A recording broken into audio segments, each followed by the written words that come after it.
తిరుమల శ్రీ వెంకటేశ్వర స్వామిని ఒక భక్తుడు రక్తం వచ్చేటట్లుగా కొట్టిన కథ గురించి ఈరోజు మనం తెలుసుకుందాం.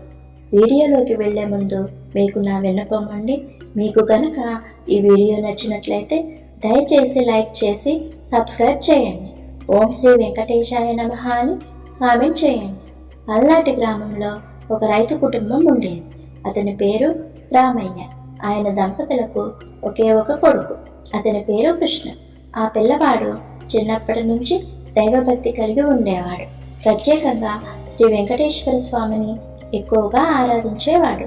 కృష్ణ ఎప్పుడూ కూడా ఓం శ్రీ వెంకటేశాయ నమః అని జపిస్తూ తిరుమల శ్రీ వెంకటేశ్వర స్వామిని ధ్యానంలో ఉండేవాడు. పెరిగే కొద్దీ కృష్ణ తండ్రికి సహాయం చేస్తూ పొలంలో పనిచేసేవాడు.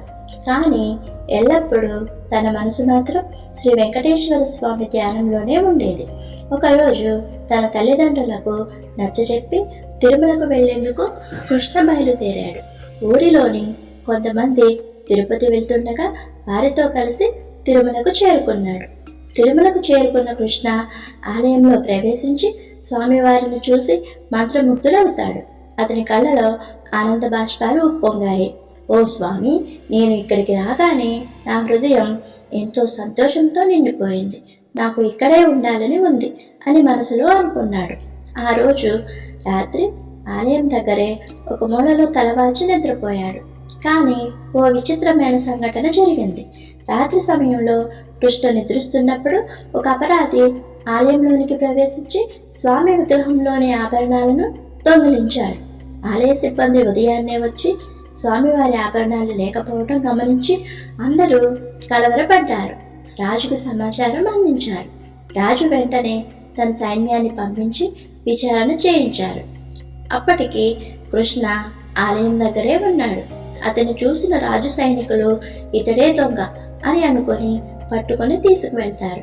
నేను కాదు మహారాజా, నేను స్వామివారిని నమ్ముకున్న భక్తుణ్ణి, నేను ఈ తప్పు చేయలేదు అని ఎంత చెప్పినా ఎవరూ నమ్మలేదు. కోపం తెచ్చుకున్న రాజు, ఓహో, అలా అయితే నువ్వు తప్పు చేయలేదని నీ దేవుడి మీద ప్రమాణం చేసి చెప్పగలవా అని అంటాడు. రాజు అన్న మాటలకు కృష్ణకు చాలా బాధ వేసింది.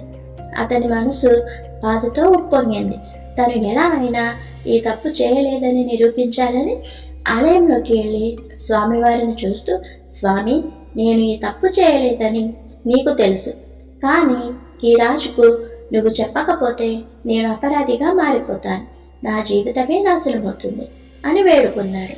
కానీ ఏ మార్పు లేకపోవడంతో కోపంతో తన హస్తం పైకెత్తి, ఓ స్వామి, నీవు ఈ సమయంలో నన్ను రక్షించకపోతే నీపై నేను ఎదురు తిరగాల్సి వస్తుంది అని చెప్పి కోపంతో స్వామివారి విగ్రహాన్ని కొట్టాడు. ఆయన చేయి విగ్రహాన్ని తాకిన వెంటనే విగ్రహం నుంచి రక్తం కారటం మొదలైంది. ఆ రక్తాన్ని చూసిన ఆలయ అర్చకులు, రాజు అందరూ భయభ్రాంతులయ్యారు.